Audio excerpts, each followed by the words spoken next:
No hay una cita donde diga que el bautismo tiene que ser la misma persona quien pida el bautismo.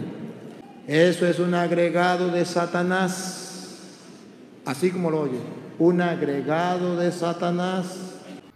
¿Será verdad que no hay ni un solo versículo que te muestre en la Biblia que el bautismo lo pide la misma persona que va a ser bautizada? Yo pregunto, cuando Jesús fue bautizado, ¿quién pidió su bautismo? ¿Fue María y José o fue el mismo Jesús quien fue al Jordán a pedirle a Juan que lo bautizara? Ahora, los que iban al Jordán para ser bautizados por Juan, ¿eran los papás a pedir el bautismo de sus hijos? ¿O era cada persona que ya tenía uso de razón la que acudía al Jordán para ser bautizada por Juan? En Hechos 8:36, Felipe le predicó el evangelio a un eunuco etíope.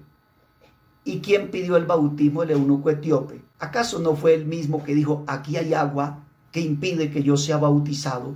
Demostrando que el bautismo lo piden las personas cuando escuchan el evangelio y lo creen, como lo dijo el mismo Señor Jesús en Marcos 16:16, diciendo, el que creyere y fuere bautizado será salvo, demostrando que primero hay que creer para ser bautizado y ser salvo. De modo que aquí el cura está blasfemando contra la santa palabra, diciendo que eso es agregado de Satanás, cuando es la misma palabra que demuestra que el bautismo lo pedían las mismas personas que anhelaban ser bautizadas cuando oían y creían al santo evangelio. De modo que las palabras agregadas por Satanás son las que está diciendo el cura Toro. Y lo digo sin el ánimo de ofender y con todas las pruebas bíblicas. Sigamos escuchando. No hay ninguna cita donde diga que el niño tiene que pedir el bautismo. Eso no es verdad. Yo pregunto, si en la Biblia no hay ni siquiera un versículo que hable de bautismo de niños, ¿será que sí va a haber un versículo que diga que un niño recién nacido tiene que pedir el bautismo? Pues por supuesto que no. Esos disparates solo se le ocurren al cura Toro en el afán de presentar una falsa doctrina como si fuera verdad.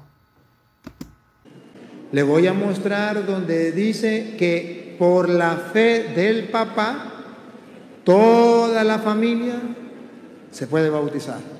¿Será verdad que hay un versículo en la Biblia que diga eso?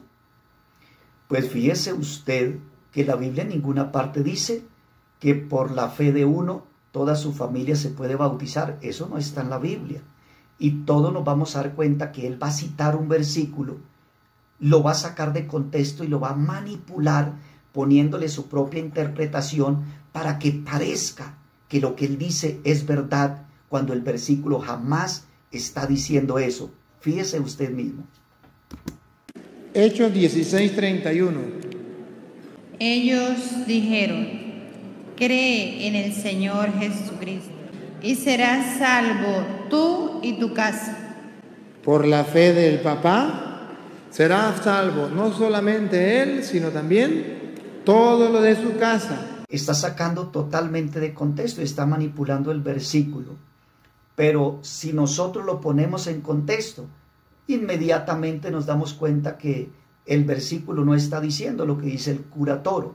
Si ponemos en contexto este versículo, nos vamos a dar cuenta que cuando el carcelero pregunta diciendo ¿qué debo hacer para ser salvo? Y Pablo le responde, cree en el Señor Jesús y serás salvo tú y tu casa.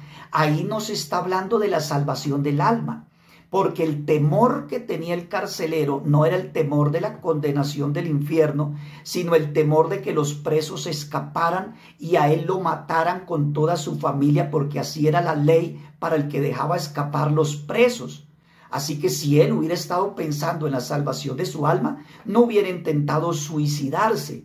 Por tanto, cuando él dice ¿qué debo hacer para ser salvo?, él estaba pensando en salvarse, pero de la sentencia de muerte que había para él y para su familia. Y por eso Pablo le responde, cree en el Señor Jesús y serás salvo tú y tu casa. ¿Salvo de qué? de la sentencia de muerte que había para él y para su casa. Y obviamente también sería salvo espiritualmente siempre y cuando oyese el evangelio y lo creyese él y también todos los de su casa. Y fíjese que cuando él escuchó la palabra y la creyó, Pablo y Silas en ningún momento le dijeron, ya toda su familia se salva porque usted creyó. Eso no le dijeron. El contexto demuestra que Pablo y Silas, así como le predicaron al carcelero, asimismo fueron a la casa del carcelero a predicarle a toda su familia. ¿Por qué? Porque para que su familia se salvara, también tenía que predicársele a la familia. ¿Y para qué se predica? Pues para que la gente crea y se salve. Y el versículo que va a leer aquí el cura lo deja sin argumentos y le derriba todos los falsos argumentos, demostrando que toda la familia del carcelero escuchó el evangelio predicado por Pablo y Silas para luego creer y ahí sí después bautizarse. Ponga cuidado. Y le hablaron la palabra del Señor a él y a todos los que estaban en su casa.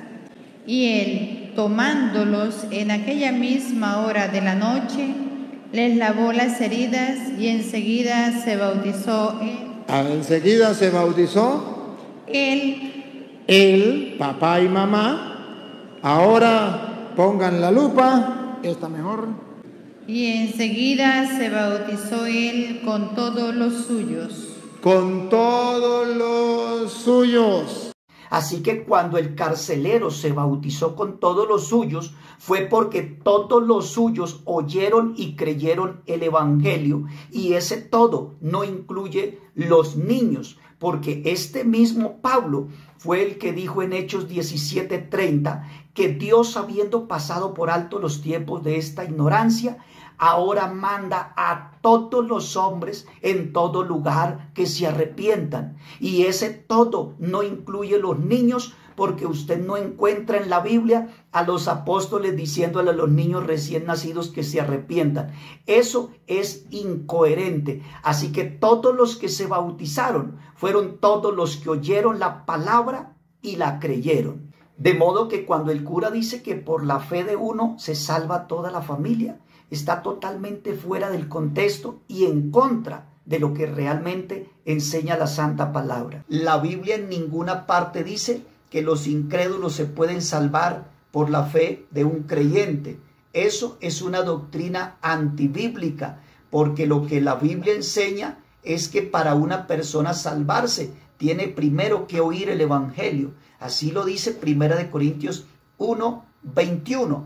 Y tiene que creer en el evangelio, como dice Marcos 16:16. Y tiene que arrepentirse, como dice Hechos 2:38. Y bautizarse, como lo dice ese mismo versículo. De modo que todos los argumentos que está mostrando el cura Toro son producto de la imaginación y del afán de sostener una doctrina de hombres y presentarla como si fuera una doctrina bíblica, cuando la Biblia en ninguna parte ordena el bautismo de niños. Y el cura sabe que en la Biblia no hay un versículo que mande a bautizar niños.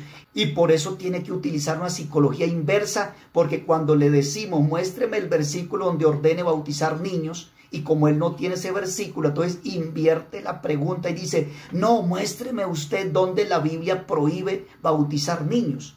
Es como si yo le dijera a usted, voy a bautizar el perrito de mi casa, y usted me dijera, muéstreme un versículo donde los perros se pueden bautizar. Y yo le dijera a usted, no, muéstreme más bien usted donde prohíbe el bautismo de perros. Esas son las estrategias y las artimañas del error que utiliza el cura Toro para forzar una doctrina de hombres, haciendo parecer que tiene sustento bíblico cuando la Biblia en ninguna parte ordena el bautismo de niños. Por eso, queridos amigos y hermanos, les invitamos a creer en la verdad y a desechar los argumentos mentirosos que lo único que hacen es apartar la fe del sustento bíblico, llevando a la gente a creer en argumentos inventados por los hombres. Reflexionen estas cosas y que Dios te bendiga.